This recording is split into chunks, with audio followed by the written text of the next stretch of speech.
we're talking the power of uninformed optimism, belief and momentum, blissful ignorance, and the fateful tale of a helpful mailman. all this and a good deal more after the break. Welcome back, all you beautiful people. Today we're talking the power of uninformed optimism. As always, I'm Nick. That's Eric. We're the Get Good Guys. And this is the Get Good Guide.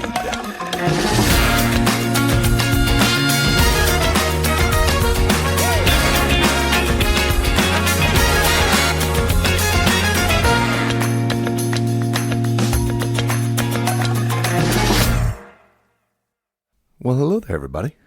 Hey. Hey. Welcome on in on this near leap day. Yeah, it's just one day away from our leap. Indeed. Please do wear your blue and yellow. It's the penultimate day, if you will, Of the leap process. Yeah. Interesting side note about the leap year. Every 100 years, you don't have one. So every century. But then every 400 years, you do have the one that you wouldn't have had. Interesting. Yeah. Interesting. I'm glad I know that. Yeah. And now you do too. That's the power of informed optimism. Everyone in the room is now dumber for having I award you no points, and may God have mercy on your soul.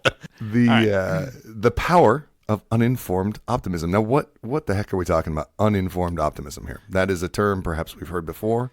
What do we mean? And I think with a lot of terms, similar to a lot of terms that we speak about, it often has negative connotations, and we are looking at it from a very positive viewpoint. Yeah, and looking at what does it bring you? What is the power that you get from that? Yeah, and usually people use this meaning that you don't see the full scale or full scope, and so you don't feel any of that weight. You feel, I'll just give it a try. We'll give it a go. Right. Yeah. The idea that your optimism is only coming from your ignorance. But there's a power to that. Yeah. And there's a few different examples. There's a few different phrases that you hear people talk about.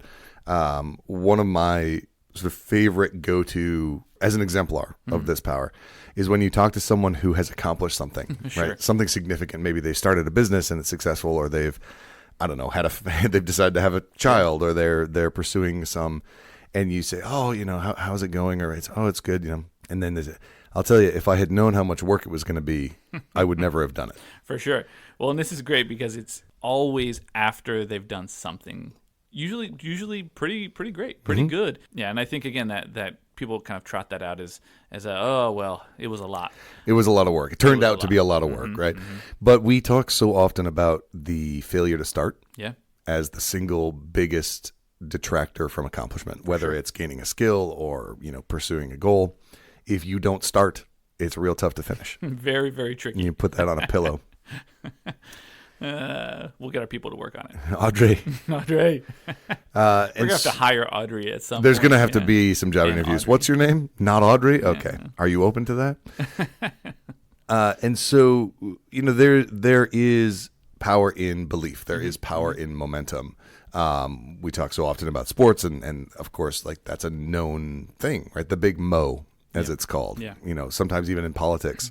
Or in, and in politics, you can even trace the specifics where you sort of go, an unexpected second place in a primary can vault a candidate into contention. Sure. In the next race, because they are seen as having momentum, and then that becomes the story. Yeah. But the other example we were talking about was this pretty interesting one, and a story that you came across about the beginning of Netflix. Yeah. Huge success story, obviously. Yeah, I mean, changed the game. Yeah, right. And a couple of times. Yeah. Now, yeah. Actually. Do you want to give us a quick little rundown of? Yeah, I mean, and this is not my story. This is something that we came across. Yeah, for sure. But Netflix, the young people will know it as the kind of the OG streaming service where it brought media into the 21st century. But just before that, before the tech was there, before the bandwidth and the infrastructure to stream that much data to your house was there, they would do DVD rentals by mail. For you very young people, you used to go to a store. You would go to a storefront. Blockbuster is the one. Family Video was the one where I grew up. And there would be movies, videotapes, and you would rent them. You would have a membership, and you'd pay your $4 or whatever. And then you would return it 2 days later. And Netflix had a different model where they said, hey, what if we mailed people their DVDs. You can order in advance, and you'll Yeah. kind of set up a queue, and Yep. we'll send stuff out to you. Yeah, it was kind of it was very novel, and the first thing before they even started anything, before they even created an LLC and Oh, really? yeah, Ah. the guys who had this idea basically said that, can you even do that? Like, Can you mail a DVD? yeah, will it survive? Sure. If these are not the most robust things, and to save on postage, it had to be less than a certain weight. Yeah, the packaging was almost nothing, right? And so they had to kind of figure out, like, can we do this? Will the DVD survive? And so they did. They just kind of mailed one, Mailed right? one. Here we They go. were just like, hey, we'll put one in this envelope and we'll just mail it. I also think it's such wonderful example of this because they mailed one. Yeah, like good enough, right? We'll do one of them. It'll be fine. And we'll just mail it. I mean, I'm not going to, what if it breaks? I don't want to I ruin. don't want to ruin 2 DVDs. Right. I'm not an insane person. I'm not an idiot. I'm uninformed. I'm not a fool. And so they did, right? They mailed one to like themselves, basically like down the street, and it worked. And the DVD came through, and it was unscathed. And they thought, "Oh, fantastic! Amazing. This way This is it went through all the process and everything that it goes through, right? The big machinery, and it was fine. Okay, great. So they built this business, and it went on to be this juggernaut. And now it's got competition now, but it changed the face of media. sure. But it turns out it didn't actually get mailed. So the DVD that they mailed, they put in the mailbox, a mail carrier picked it up, recognized that the address was like 4 houses down, and just dropped it off in the mailbox down like 4 houses away, like just like bloop, and just put it in the mailbox, rather than taking it and putting it through the postal system with all its big mail sorters and machinery. Crazy. So in actuality, they had no idea, right? They just assumed that it would work because, well, they had done a single test, right? and it worked. Yeah. It's sort of the ultimate in uninformed optimism. Yeah, I really like the single test. I am curious how they found this out afterwards about the DVD, like how they found out that the guy handed it off. Yeah. But I'm sure he came forward, and once they were like, "Oh, we did," and he was like, by the way, Oops. Yeah.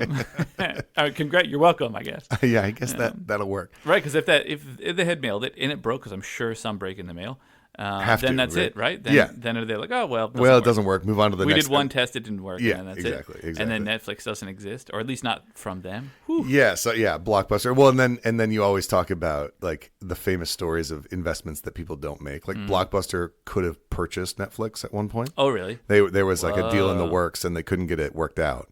And Blockbuster would be what we would think of as the super service. Wow. Whew. Whoever didn't get that figured out is probably upset. Yeah, well, and that's an episode unto itself, right? Like the path not taken. Yeah. Because any major investor you talk to about their biggest loss, it's never that they took a bath on a purchase. Sure. It's always they failed to purchase something. Yeah, I'm a Robert Frost guy. I'm a big fan. Yeah, absolutely. I think it will be the second Robert Frost poem that we've referenced, apparently. I wouldn't be surprised. So how does this relate then to the guide itself, or to those people who might be in the Get Good gang or pursuing a Get Good goal? I would say that it's kind of similar to how we start in phase 1. They didn't say, let's build this business and not try at all. Right. Right? They tried something. They were like, oh, you know what? This might be a problem. Let's give it a whirl. Let's explore a little bit. And that's kind of similar to what we do in phase 1. Now we do a little more exploration than mailing a DVD. But we use that minimal kind of input for that maximal learning curve, right? And that's really setting us up nicely for phase 2, when we're really trying to stay in this uninformed optimism place. It gets harder. Yeah, the more you know, the less uninformed you are. To make it convoluted. We could probably simplify that equation. Well, I don't know. Audrey, get a piece of paper. Seems overrated. That seems fine. The harder it is to stay optimistic, right? This is what gets us closer and closer to that greatness trap that we talk about all the time. The more you know, the more you can see those traps and pitfalls, and even just see how long the road might be ahead of you. And that can be daunting. If we spin in a more positive light than what most people, or very commonly is done, is that uninformed optimism is a negative thing. Right. There's a lot to be gained from this blissful ignorance. Yep. Yeah. If you gain nothing else, the most valuable thing you gain is the ability to begin. And then to begin with some level of confidence and momentum and, movement towards your goal. The motivational speakers will often, a big part of what they're trying to do is overcome initial energy cost. Sure. They're trying to get people going. Because it does feel like you need motivation for that, but you don't actually, right? You need a little bit of ignorance, because that can be really helpful. A dash of ignorance can be really helpful at the beginning there, to get the ball rolling. But you don't need to get yelled at. Well, and a lot of times that motivation, and not that it's bad, right? I sometimes I'm at the gym. I'm a big fan of a good motivational overlay to some inspirational music, but often they focus very much on knowing that it's hard. Right. Knowing that it's difficult and then overcoming that, which is fine. But if you just believe that it's not that difficult and you can do it, hey, well, it seems a little easier to me. Yep. Yeah, and a lot less friction, maybe. All right, my friends. Well, we are up against time. We will add a little bit more in the Patreon, and we will see you in the outro.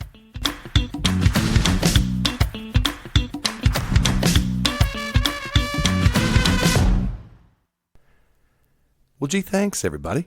We sure do appreciate you taking the time here in this day before Leap Day of 2024, February 28th.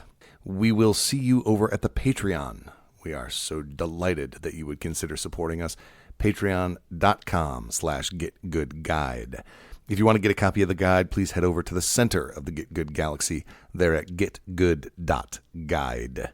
Thank you so much for taking the time, and as always, I'm Eric. That's Nick. We're the Get Good Guys. And this is the Get Good Guide.